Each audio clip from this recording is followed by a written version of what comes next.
దేవునికి స్తోత్రం కలుగునుగాక.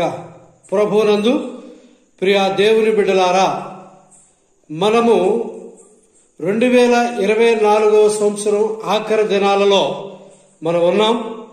2025వ సంవత్సరంలోనికి మనం ప్రవేశించాలి అంటే మన ప్రాచీన స్వభావాన్ని విడిచిపెట్టి నవీన స్వభావాన్ని ధరించుకోవాలని దేవుని వాక్యం సెలవిస్తా ఉంది. మన ప్రాచీన స్వభావాన్ని విడిచిపెట్టాలి, మరి మంచి మారు మనసు పొందాలి, దేవునికి అనుగుణమైనటువంటి మరి వ్యక్తిగా నీవు నూతన సంవత్సరంలోనికి మరి ప్రవేశించాలి. పాత జీవితాన్ని, పాత బ్రతుకును విడిచిపెట్టేసి ఇదిగో మనం తీర్మానం చేసుకోవాలి.